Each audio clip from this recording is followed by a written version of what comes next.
Critical race theory and critical social justice. Man, this is a hot topic right now. And it seems like both sides are playing the straw man argument game. And what this video is going to attempt to do is steel man and deeply explain the way I interpret and understand critical race theory. Last year, I made a video on systemic racism and white privilege because I'm trying to figure this stuff out. I have read a lot of critical social justice, critical race theory, etc. But I have a lot to learn. So this is my attempt to try and clear it up. Here we go. First of all, if it isn't directly from Derrick Bell, Kimberle Crenshaw, Mary Matsuda, Gene Stefancic, Richard Delgado, etc., then it's not technically critical race theory. But I think critical race theory is just one part of critical social justice. And I think critical social justice is attached to a much broader idea of postmodernist theory and Marxism. Despite the fact that the Marxists and socialists are not supporting a lot of the critical social justice theory, especially critical race theory, because their focus is on class and critical race theory is focused on race. But the framework is very similar. So to jump in to try to explain critical race theory, here's a quick story. I was talking to the captain of a basketball team at a Jewish high school that just lost a big game by 1 point. They lost the game by 1 point. And when I was talking to this young man, he said, you know what really stinks is the other team got 20 foul calls and we got 2. And just in the conversation, I kind of asked him, I was like, well, what do you think was the cause of that? And he said, I don't know. I don't think it was anti-Semitism though, because they were playing a non-Jewish team. And the reason I'm telling you this story is because critical race theory and the critical race theory framework would directly go to the reason that you got so many fewer calls is obviously because of your race, or in this case, your religion. It would be very easy to chalk up that loss and the clear discrepancy in foul calls to anti-Semitism. And you know what? Maybe it was. Maybe it was anti-Semitism, but maybe it wasn't. And it wouldn't help them to improve and win in the future if they chalk it up to racist refs. What will help them is to go back and look at all the shots that they missed and the passes that they flubbed and try to improve. But critical race theory was created post the Civil Rights Amendments in the mid-1960s to try and look to see what are the long-term effects of systemically racist policies like slavery, Jim Crow, redlining, etc., etc., etc. It came out of law schools to try and understand what are the effects, the long-term effects of this. So look for it everywhere. And where you see differences in outcome, assume it's race and try and pull it out. It's like kind of like finding confirmation bias. Because then when you can tease out the racism, then we can take it the next step further, like W.E.B. Du Bois advocated, and change policy and change law. And look, I get that. That makes a lot of sense. When you read the critical race theorists in like the 1980s, you're reading through, you're like, this makes sense. This makes sense. Yeah, let's look for it. Let's look for it. Let's look for it. I get it. It's a lens to look at the world through. It's like you take these different lenses and you put them on. You put on this lens, like look for race everywhere. How does race play out everywhere you see? But then you gotta take that lens off and put on another lens to try and understand that it might have been anti-Semitism, but it might have been the ref had a fight with his wife and didn't like the color of the jerseys you were wearing. It might have been that you actually fouled a lot more than the other team. There's a million different reasons why outcomes are different. But critical race theory makes the assumption that the differentiation in outcomes is because of race. Now, one of the worst aspects of critical race theory, by my view, is that it is unfalsifiable. In a lot of the literature that came out after the original architects of this thinking, it combats every way that you could try to discount that it was actually race. And this shows up when you have conversations with people who believe critical social justice theory. If you say, well, maybe that was about race, maybe it was about a million other things, that gets attacked right away. No, it's about race, Will. Clearly it's about race. Don't be ignorant. So it's unfalsifiable. Even bringing up like, well, maybe your team fouled more than the non-Jewish team. Then it could just pivot right into, well, why do you think we had to foul more? Because we've been systemically oppressed for so long. Are you aware of the Holocaust? We have to play harder just to get an even playing field.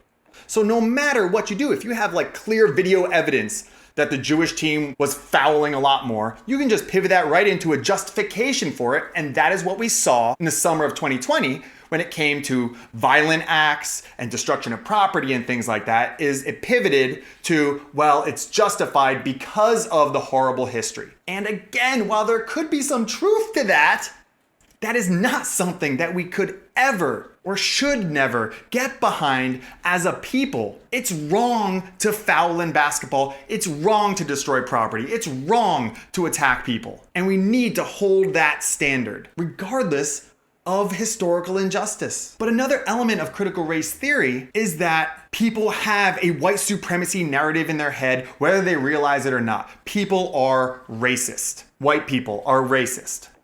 It's a Robin DiAngelo thing. All white people are racist. But again, this is a way of thinking, and even the term racist gets changed, is getting changed and stuff like that. But economist Thomas Sowell says don't focus on racism because that's just a way of thinking. Focus on discrimination because that's measurable. That's something we can see and articulate and then measure because he's an economist. And then we can try and fix that discrimination.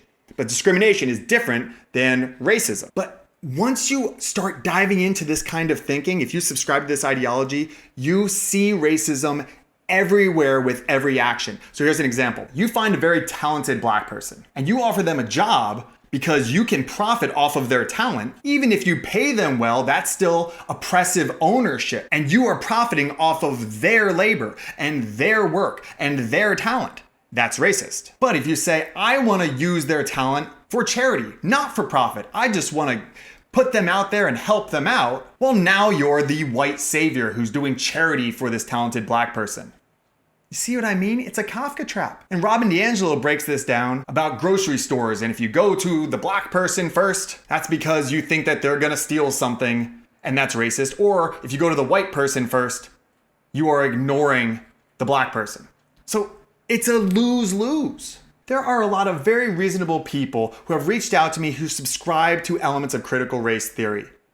And again, I understand it because I think it's a fine lens. If you want to look through this lens from time to time and say like, maybe this is racist, maybe this is racist, interesting, this might be racist, okay. And then you go, take this off, put on this other lens about socioeconomics or a million other things.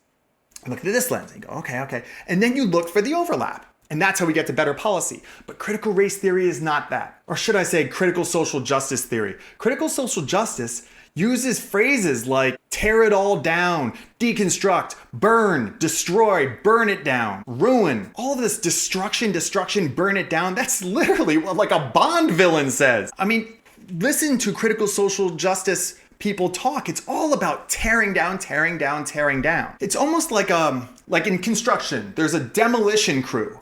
And it's just wrecking balls and sledgehammers and things like that. And critical race theory is kind of arguing that America needs this demolition crew, when I would argue what America needs is a renovation crew. And a renovation crew has a guy or two guys with sledgehammers, and they have architects, and they have masons and interior designers. And they're working together. You remove what is no longer good, and you build something better. But the building something better, which was supposed to be the next step of what Derrick Bell and Kimberle Crenshaw were talking about, that is not a part of the conversation. I have tried to bring up specific policies or ask for, give me a specific policy or specific law, show me the data on it, and I'll get behind it. What do you want to replace it with? But it's not that. It's let's sink this boat, and then while we're treading water, we'll build another one. This is a very dangerous way of thinking. Tear it down, burn it all, and then we'll build anew. Are you that confident that you'll build something better? This is very, very scary stuff if you take it seriously. It also is tapping into our primitive nature of tribalism. A lot of what the Enlightenment was about is breaking away from that tribal nature that we as animals, yes, we're animals, we have this tribal nature. And civilization, for it to function well, needs to get rid of that and tap into our collaborative nature rather than our tribal one. But critical race theory is very divisive. It pins us as oppressor and oppressed, white and black. Or in critical social justice theory, it's straight and gay, or able-bodied and disabled, whatever it is. It's the oppressor and the oppressed. That's two tribes, as opposed to the human tribe. I've said this before, but this is another element. If you make everything about race, what was posted at the Smithsonian African American History Museum is really wrong. It's wrong. The things attributed to whiteness, I mean, it's stuff that's on there, like working hard is a white thing. Being on time is a white thing. Taking care of your family is a white thing. Guys, this is literally what neo-Nazis and KKK people say. Do you see why individuals from organizations like FAIR call this neo-racism and not anti-racism? Do you want to play that game? You want the society as a whole to believe that it's a white thing to be on time and work hard and take care of your family? Not only is that not true, that is blatantly racist, and it was posted at the Smithsonian. You start pushing this stuff, so will racists. And I get a lot of hate. People have written to my school, people have said really terrible things, threatened me, all that kind of stuff because of the way I talk about this stuff. But for any of you who might be watching this who think that I'm really dangerous and problematic, please understand that there are real bad people, real racists that hate you because of your skin color. I don't. I truly don't. But there are people that do. And you are wasting your time making an enemy out of me. And what that does is blind you to who the actual enemies are. I want to know who the racists are. I want to know who the people are who are going to push forth racist policies and treat people differently because of their skin color and stuff like that. Who will violently attack people because of their category according to race or gender or sexuality or whatever it is. Those are the people that we need to expose in society and say, these are bad people. But instead, you're coming after people like me who are just trying to understand this and working out ideas that you might disagree with. But look, you shame and cancel someone. Someone commits some sort of microaggression and you cancel them and you shame them and you ostracize them from their community. The sense of belonging is deep in human beings. I mean deep. When you have murderers, rapists, and thieves and they get in trouble in prison, you isolate them. So people will not stand for being isolated. You kick them out of civilized society. You kick them off of social media or whatever it is. You cancel them. They will go to where there are open arms. And do you know where there are going to be open arms? Racists, bad people, tiki torch carrying, openly racist individuals will say, come on, we'll be nice to you. Come on over here. Okay, I did a podcast with a woman who was a skinhead when she was very young, like 40 years ago. And what we got to in that podcast was she wasn't even racist. She just went to a sense of belonging. She didn't have a good family life. She didn't have any friends. She had nowhere where she felt to be a part of a tribe. So she went to the racists. That's an important lesson. Even if someone is a little racist, do the Daryl Davis thing and bring them in, befriend them. Work out their ideas and show them that they have bad ideas. If you cancel them and you kick them out and you ostracize them, you make them feel belittled and small, they will go further in the opposite direction. I promise you. It's human nature. And critical social justice theory is doing this. It's making people more racist. I mean, so much of this is like a race to the bottom by people who are extremely privileged in America and have no concept of how deep the bottom is. Yeonmi Park is a perfect example of a woman who escaped North Korea. She knows what the bottom is like. Read her story.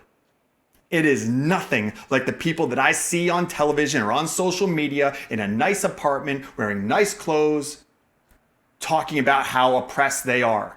I'm not saying that you're not oppressed. I'm not saying that you're not going through struggles. I'm not saying that racism doesn't exist. I'm not saying that racism doesn't exist in some sort of systemic way. What I'm saying is the race to the bottom, according to these intersectionality markers, that the bottom that never had hierarchical power should now be at the top. It's a race to the bottom so that you can eventually get to the top through the revolution. It is a horribly dangerous game. Now, as far as teaching this in school, what critical race theory is not is teaching about racist policies in school. When Juneteenth happened, a whole bunch of people were posting about how can we make Juneteenth a national holiday, but then ban the teaching of it in schools. Well, it's not being banned in schools. That's not what's being banned. Of course you have to talk about race and racist policies of the past. I've seen the state standards of all 50 states, and slavery and Jim Crow are mentioned in those state standards. That's not what critical race theory is. But if you can show me one piece of data that shows that teaching critical social justice theory has improved learning and skill development, please DM me, because that's important. Is this even good for our students to learn and learn skills? Because skills is what brings you out of poverty.